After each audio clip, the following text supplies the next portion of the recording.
The morning I bought the truck, I paid cash, $11,000, counting out hundreds on the dealer's desk while the kid behind the counter kept glancing at the door like he was waiting for someone to come tell him this wasn't real. It was a 2019 Ford F-150 with 47,000 miles on it, a small rust patch above the rear wheel, and a passenger side mirror that sat crooked no matter how many times you adjusted it. I drove it off the lot and stopped at a Wendy's on Route 9 and ate a single cheeseburger in the parking lot alone and felt something close to peace. I want you to hold that image, because everything I'm about to tell you is easier to understand if you know that's the kind of man I am. Not the numbers in my brokerage account, not what happened at the courthouse on a Tuesday morning in March that made my son's wife go completely white. Just a man eating a cheeseburger in a used truck trying to feel like himself again. My name is Theodore. I'm 63 years old. I spent 31 years as a civil engineer for a county road department in central Ohio, which is exactly as unglamorous as it sounds. I retired early, at 58, because my knees were bad and because I had quietly built something that made it possible and because I was tired in a way that a vacation couldn't fix. My wife, Connie, passed away 11 years ago. Pancreatic cancer. 14 weeks from diagnosis to the end. We had 2 children, our son, now 41, and our daughter, now 38. I won't use their names here. I'll call my son, and his wife, my daughter-in-law, because I think that's what they deserve at this point. The relationship, not the familiarity. This is not a story about grief. I've done my grieving. This is a story about what happened when 2 people decided I was worthless, and what happened when they found out how wrong they were. After Connie died, I sold the big house on Elmwood Drive. 4 bedrooms, 2-car garage, the backyard she'd spent 15 years turning into something beautiful. I couldn't be in it anymore. Every room was an argument I didn't want to have with myself. I bought a small place on the east side of town, 1,200 square feet, 2 bedrooms, a concrete porch where I could sit with coffee and watch the neighborhood go quiet at night. The neighbors thought I'd fallen on hard times. I let them think it. My nephew stood in my living room. My mother told me the furniture and coached youth soccer and was, genuinely, one of the best human beings I'd ever encountered. She called me every Sunday. She drove out twice a year. She asked real questions and listened to the answers. I want to be clear about her. She was not part of what happened. She never was. My son lived 20 minutes away. He'd married his wife 8 years earlier in a ceremony where the flowers alone cost more than my first car. She came from money. Her father had sold a manufacturing business in 2003 and retired to Scottsdale, and she had never, in all the years I knew her, let anyone forget it. She wasn't cruel in obvious ways. She was cruel in the way of people who have learned to weaponize politeness. Comments that arrived with a smile and a tilt of the head. "Theodore, it's so nice that you're still in that little house. I think there's something almost charming about it." The pause before charming was the whole point. She was very good at the pause. My son was not a bad person when I met him. I want to be honest about that too. He was funny. He was smart. He had his mother's laugh and her stubbornness. But he'd spent a decade being shaped by someone who measured everything in status, and the man I drove 20 minutes to see on holidays was not entirely the boy I'd raised. He'd started to see me the way his wife saw me. I could feel it happening over several years, the way you can feel a season changing, not in one moment, but in the accumulation of small things. The comments started small. A remark about the truck.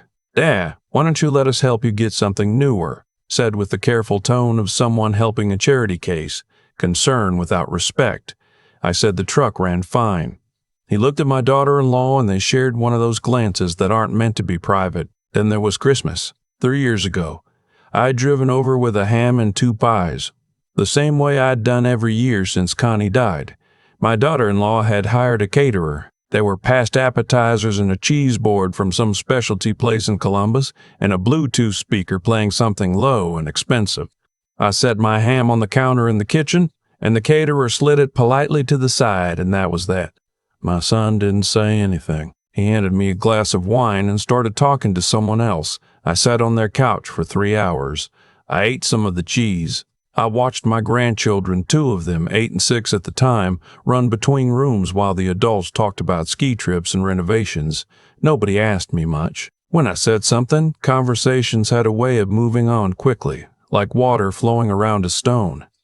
My daughter-in-law, near the end of the evening, sat next to me. "Theodore," she said, "have you thought any more about moving into Riverside Commons?" It was a senior living facility about 4 miles from their house. She brought it up before. "I just worry about you, alone in that house. What if something happened?" "I'm 60 years old," I said. "Of course," she said. "I just think it would give us all peace of mind." Us. Not me. Them. Peace of their mind. I drove home at 9 o'clock with my ham still in its foil on the passenger seat, and I sat on my concrete porch in the cold for a long time before I went inside. That was the night I stopped being passive about any of it. Let me tell you what they didn't know about me. I started investing in 1987, the year after I got my first real engineering job. I didn't know much about it. I read everything I could find. I opened an account at a brokerage and put in $200 a month, and then $300, and then whatever I could manage. I was not flashy about it. I didn't talk about it. Connie knew. She was the only one who knew. And her attitude was, do what you think is right. And she meant it completely. She had her own quiet confidence in me that I have never fully recovered from losing. I kept living the way I lived before I had money. I didn't see the point in changing. The house was fine. The truck was fine. I'd already bought the experiences I cared about. A few trips with Connie, fishing with my daughter, long weekends at a cabin in the UP that I've kept renting for 20 years because the porch faces the water and the coffee tastes better there. I didn't need anything bigger. By the time I retired at 58, my accounts held just over $6 million. Index funds, mostly.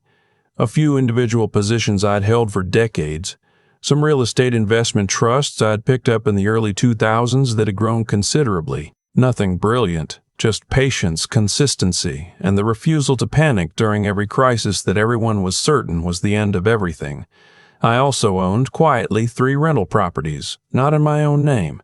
I'd set up a small LLC years earlier on the advice of a good attorney, mostly for liability reasons, and the properties sat inside it.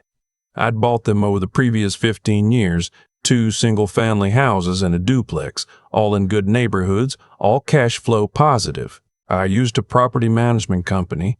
My tenants had no idea who owned their homes. Why would they? One of those houses was the one my son and daughter-in-law were renting. They didn't know that. They'd moved in 6 years earlier when their previous landlord sold the building. The previous landlord was me, the LLC, technically, but they'd always dealt with the property management company, and the name on the management agreement was not a name they'd recognize. I hadn't planned it. I'd bought the house as an investment, and they'd needed a rental, and the property manager had placed them as tenants, and I'd only realized it when I saw the address on the monthly statement.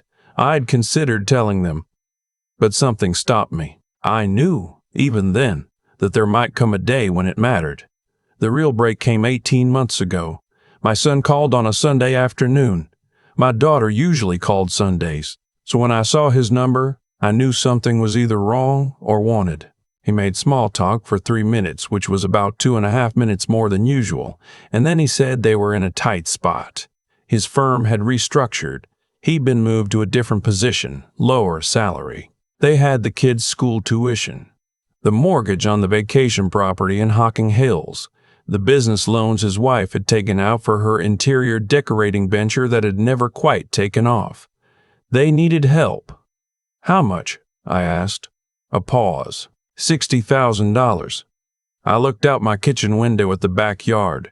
A cardinal was on the fence. I thought about all the holidays. The caterer sliding my ham to the side. The glance over the wine glass. The senior living brochure left on my car's windshield once, actually left there, like a flyer for a pizza place. I don't have that kind of money, son, I said. You know how I live. Another pause. Then, and I want to be careful here, because I've turned this moment over many times. He said, "Dad, we've been covering for you for years. You can't honestly expect us to keep treating you like family if you can't step up when we actually need something. Covering for you." As if my existence was a liability they'd been managing. "What exactly have you been covering for me?" I asked. "Come on," he said. "The way you live. We make excuses. People ask. It's embarrassing, Dad. It genuinely is." I said I had to go. I set the phone down. The cardinal was still on the fence. I sat there for a long time, and then I got up and called my attorney. What I did next was entirely legal. I want to say that clearly. I made no threats. I filed no false documents. I did nothing that any reasonable person with a property portfolio and a good attorney couldn't do. The first thing I did was notify my son and daughter-in-law through the property management company that their lease would not be renewed at its expiration in 4 months. The notice came on official letterhead, the LLC name at the top. No connection to me. The second thing I did was contact the property manager for the vacation house they owned in Hocking Hills, not to interfere. I had no claim on that property, but I knew from the county auditor's public records that it was significantly over-leveraged, and I knew from my son's own conversation that they were struggling. I didn't need to do anything there.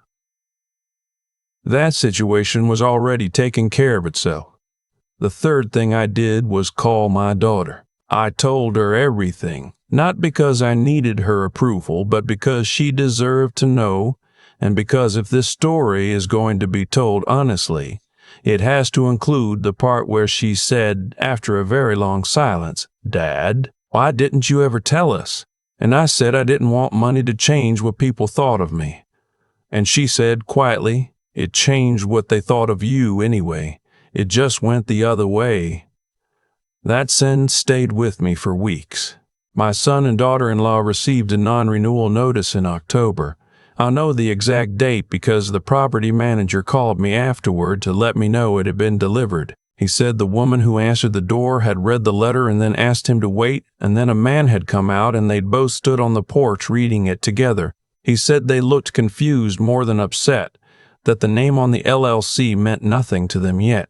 They hired an attorney of their own within a week. They tried to negotiate a lease extension. The property manager relayed their offer. They were willing to pay 6 months of rent up front in exchange for a 12-month extension. I declined. They filed a complaint with the state rental board claiming improper notice. My attorney reviewed everything. Every procedure had been followed correctly. The complaint went nowhere. By January, they were actively looking for a new place and, simultaneously, dealing with the unraveling of the Hocking Hills property. The vacation house went into default on the second mortgage. Their attorney at some point began pulling public records to understand the full picture of their financial situation. That's when the name of my LLC came up in a more complete search. I don't know the exact moment my son made the connection. I know it happened before the court date in March, because he called me 3 weeks prior and the call began with silence. And then his voice, very controlled. "The LLC." "Yes," I said. "How long?" "I bought the house 8 years ago."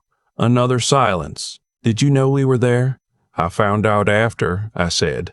"I thought about telling you, but I wanted to see." "See what?" "Who you were," I said, without knowing. He hung up. He didn't call back. The court date in March was related to the second mortgage default on the Hocking Hills property, a creditor action, not anything I had initiated. I was there because my attorney had advised me to attend, and because my son's attorney had notified me I might be called as a witness regarding the LLC's relationship to their rental history. I sat in the gallery. I wore a navy blazer I'd had for 15 years and the good shoes Connie had bought me for our last anniversary. My daughter had driven in from Portland.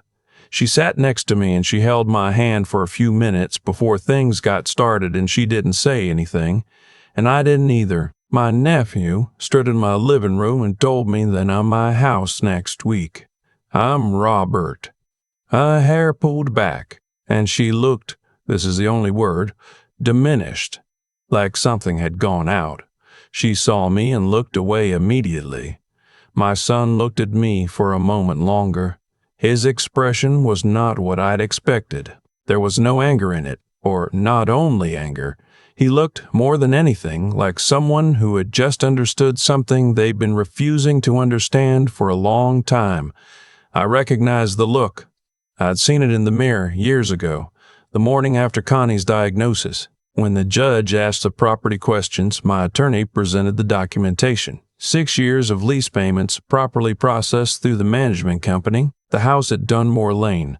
My house, technically through the LLC, had been their home for that entire period, and they had had no knowledge of who owned it. The attorney for the creditor asked me directly whether I had ever had any personal relationship with the tenants at the Dunmore Lane property. "They're my son and daughter-in-law," I said. The courtroom was not large. About 30 people, mostly attorneys and parties to other matters, waiting their turn. But the silence that followed that sentence was the loudest silence I've heard in a long time. My daughter-in-law put her hand over her mouth. My son looked at the table. The creditor's attorney blinked and said, "I'm sorry, they're your—" "My son and his wife," I said. "I've owned that house since before they moved in. I'm aware of how that looks. I had no intention of keeping it from them indefinitely." The situation evolved. The judge looked at me for a moment with an expression I couldn't quite read, somewhere between disapproval and the particular exhaustion of someone who has seen too many families and too many courtrooms. She asked a few clarifying questions and then moved on. That was it. Procedurally, it wasn't a dramatic courtroom scene. There were no speeches, no breakdowns, no final reckoning. Life rarely gives you those. What it gave me instead was the drive home. Windows down. March air still cold, but with something underneath it that felt like the beginning of something. And the knowledge that the part of my life where I let people's opinions of me determine what I was worth was over.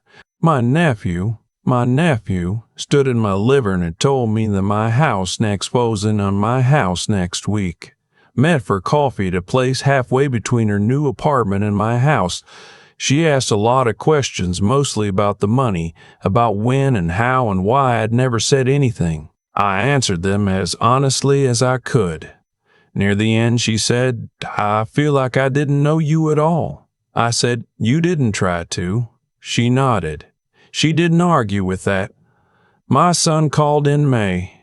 That call was harder. He cried, which I hadn't expected, and which undid me a little, because whatever he'd become, the voice was still his, still the voice of the boy who used to fall asleep in the car on the way home from camping, and I'd carry him inside without waking him.